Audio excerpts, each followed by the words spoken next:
Hi guys, hi everybody, and welcome to my YouTube channel. Okay guys, about last week, sure, life happened guys, life happened, it's still happening, and but we move on, man. I'm so sorry there was no video posted last week. I apologize for that, but I did announce on my Instagram. So if you didn't see that on my Instagram, I am so sorry. I apologize, there was no content last week. So, and to those who don't know me, I am Kodani Mudao. This is the No Filter Tuesday channel, meaning here we talk about anything and everything, and every Tuesday, unless life happens, we are here. So, guys, you can grab a seat, a snack, anything, just relax because it's story time today. Um, I'll be sharing my story on how I grew up as a child up to this day, because I get a lot of people saying or asking me like, why are you like this? Why don't you give up? Why are you this innovative and all? So when I get all these questions, I only thank God for everything that happened to me as a child, growing up as a child, because honestly, it was not easy for me. It wasn't easy. I come from a very, very poor family. Um, I stayed with my mother and my grandmother. So things for me growing up were not very easy. Like, to be honest, I don't want to lie. Things were not easy for me. And when I say poor, I mean like really poor. Like, because we couldn't even afford basic things like your bread, you know. So those kind of things, there was no money for that. Like I can say my staple food was Bab and Muro. So it will be like Bab and Muro. We can maybe just change. Today we'll eat Derere, tomorrow Tanga, Mushiji. We'll just be like changing between those. But those are like the normal food that we eat every single day. And then on the lucky days, that's when we can get maybe chicken feet, or makanyanyis. Something called makanyanyis. It's like some small minced meat. Nyana.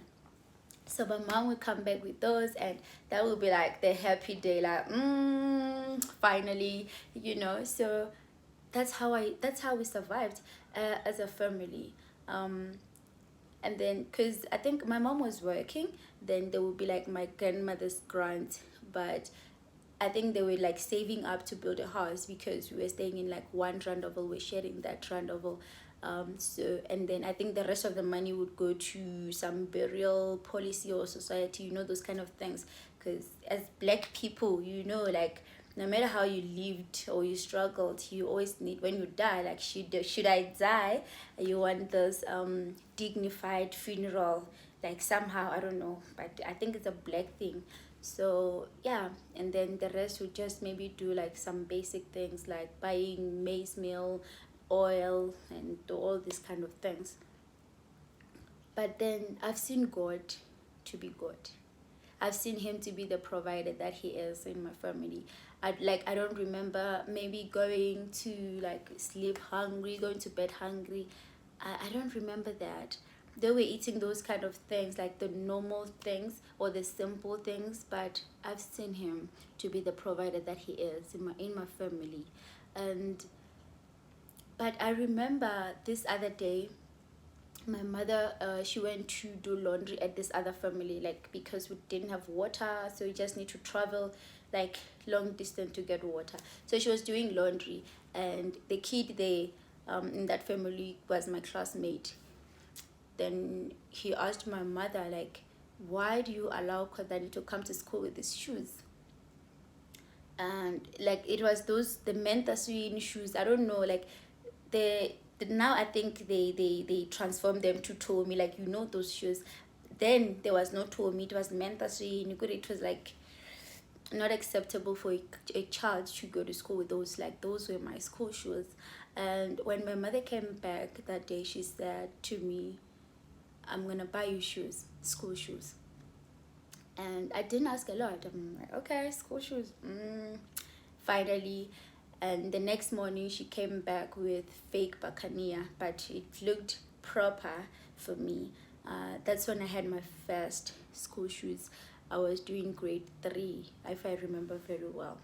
then the next morning when I'm going to school, I was like, oh, so excited. Like, oh, finally I have shoes. Like, that happy moment as a child, I had that. And every day I went to school, I would be like, not my, I would have these words of my mom saying, Kodari, you need to study, you need to work hard in order for you to change the situation at home.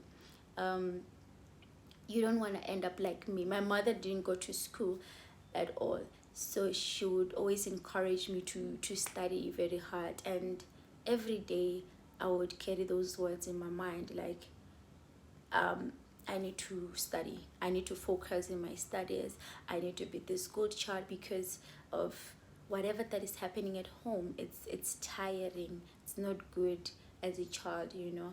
And I would do that when I think my whole life in primary, I was always part of the top five, if not top three. Sometimes I would even take position one, man.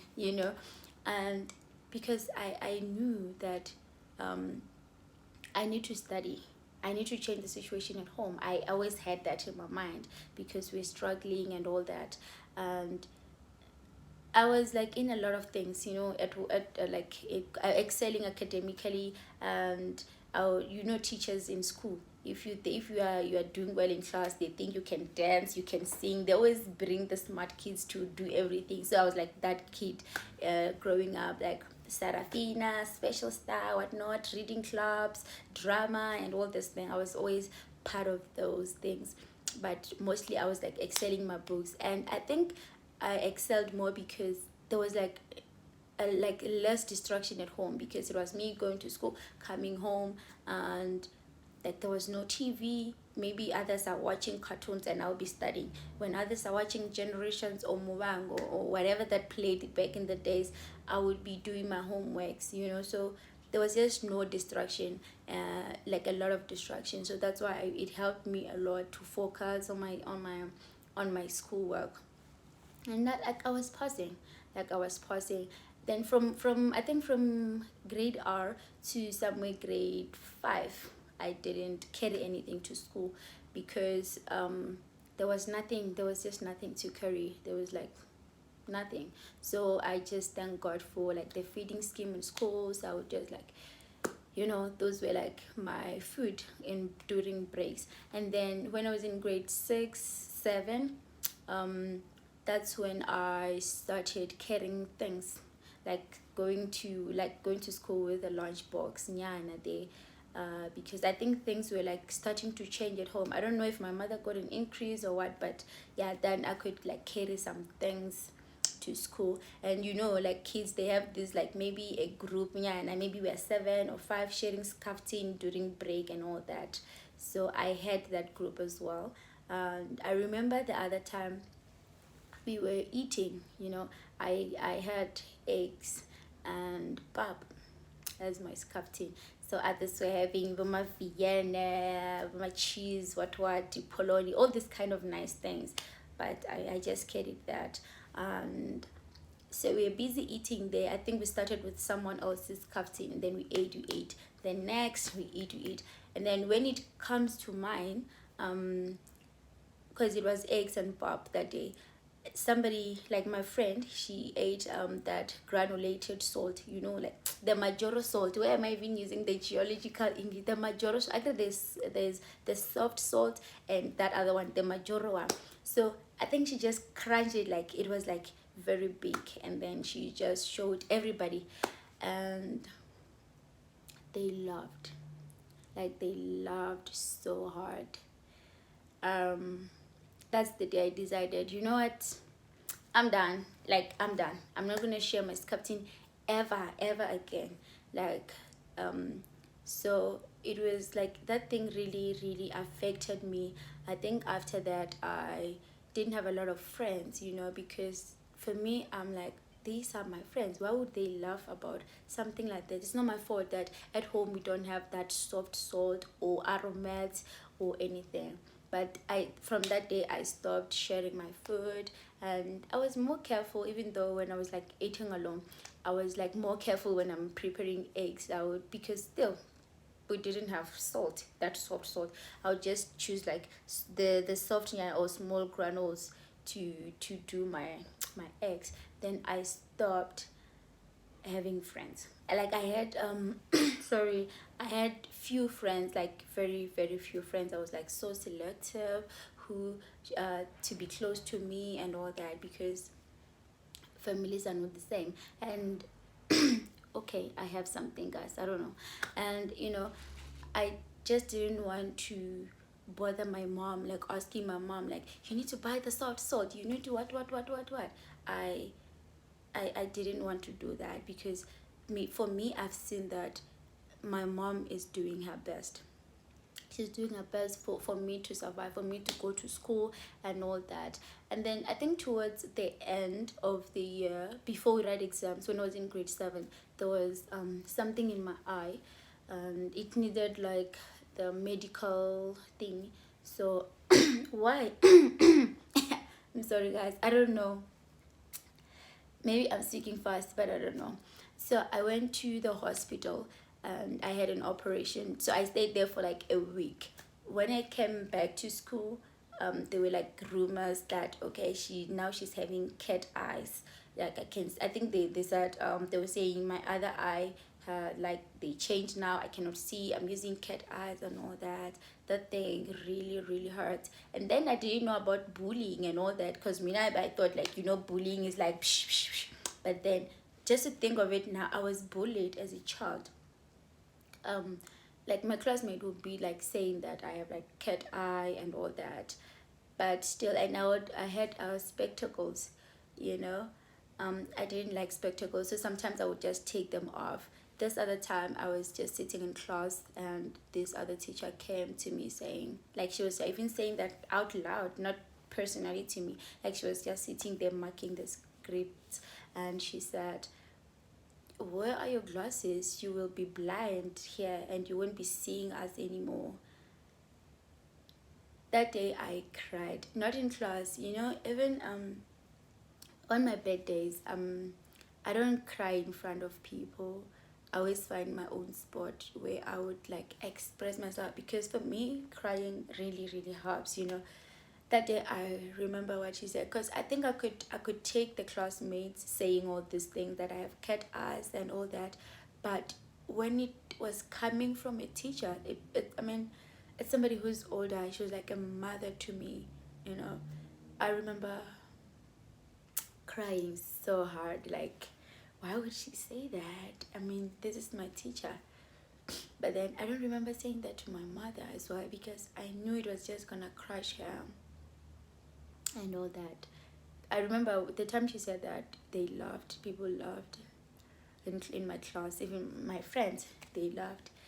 So I just cried. Fast forward, I went to high school. My mother, guys, my mom took me to the high school that I wanted. I didn't want to be in the local high school. So my mother saved up for me, because there was like transport needed, school fees and all that. So I went to Mbiri High School. And because I was not used to like carrying money and all that, like, and that time I think I was like going to school with Skaftinyana, with bread and yeah, margarine. That was what she could afford then. But I think she was like the first month she was giving me 5 rand. I was not used to carrying money, so I'd come back with the same 5 rand and just give it to her. The next morning, I'm sure she was like giving me the same money over and over again, because I was not like used to me having money. It was like something new. And I think my mother just thought, okay, now you're going that side, it's far, so you might just need money. But that money, I think that 5 rand survived for like the whole month, because for me it was like, I don't even know what to buy. I don't want to confuse my stomach and all that. Fast forward, I passed my matric very well. By the grace of God, I passed. And 2014, I went to the University of Johannesburg, and I dropped out.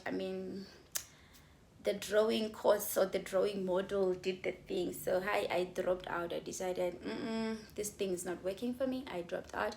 2015, I went to University of Limpopo, and that's where I obtained my bachelor's degree in geology.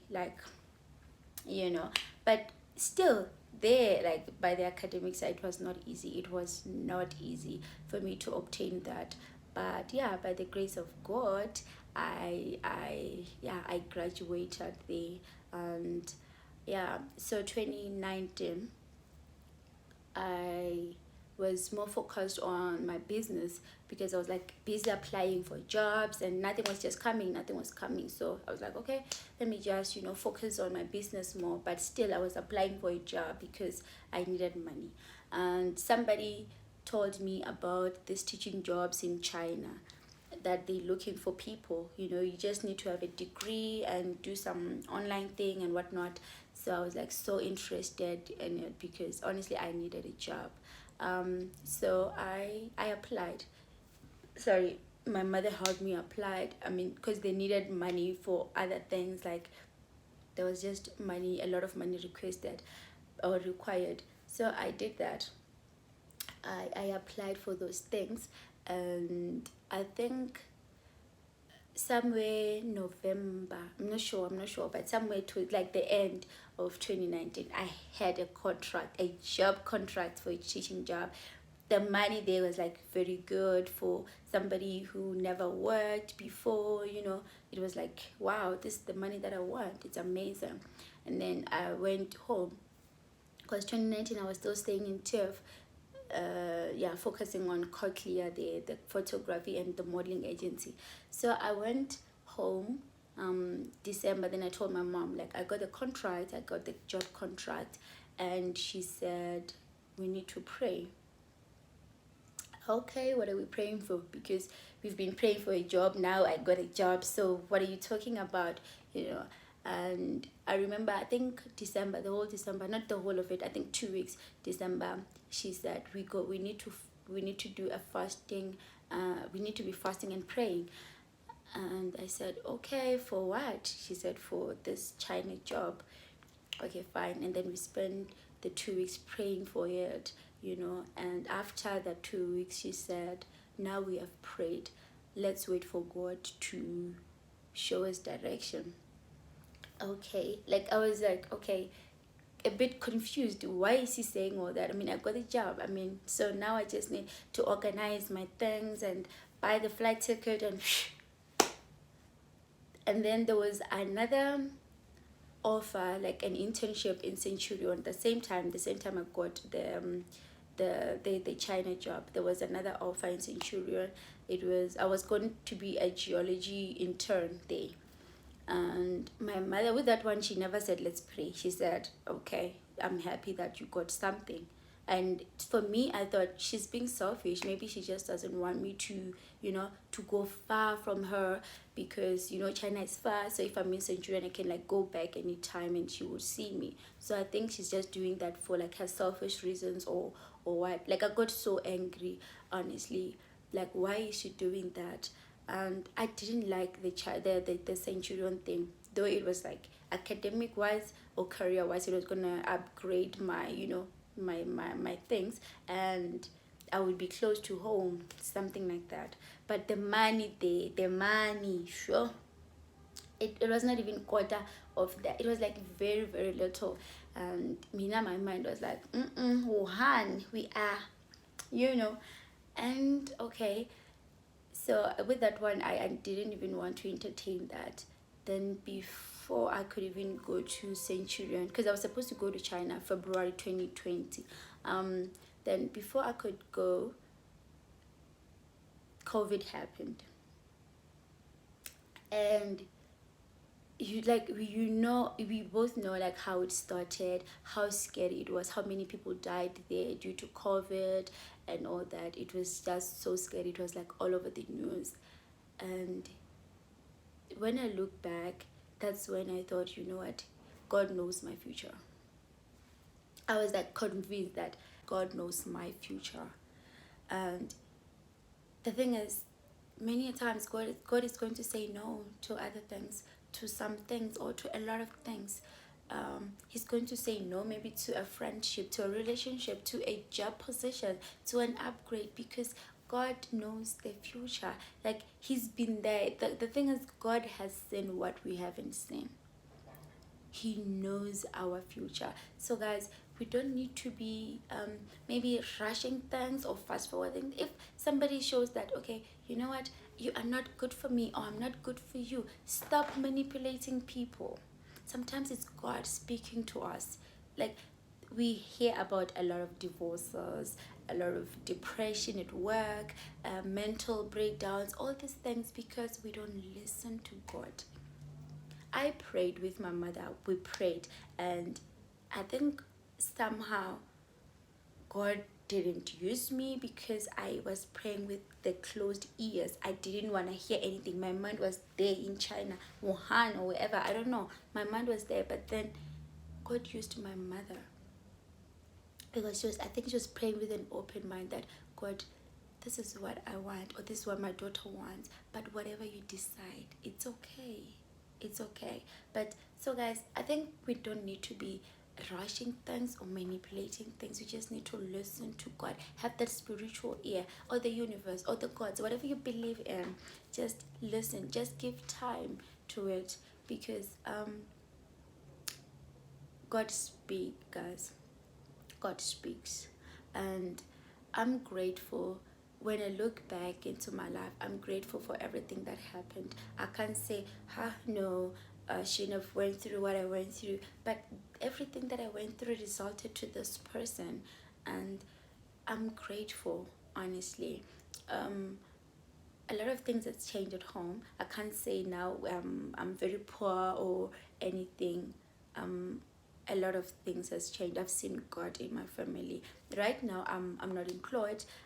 I'm still applying. I don't want to lie. I'm still applying for a job because my business needs money. I need money to maintain myself. And when I start having my own family, so I would like those kind of things. I'm still applying for a job, but then I'm really grateful for what happened to my life, because if I didn't grow up without shoes or like food, I wouldn't know that it happens. I would think when you're born everything is just, you just get everything as a child. I wouldn't have thought of a cochlear foundation, but I'm thinking of it because I know the pain, I know the feeling, and I know it happens.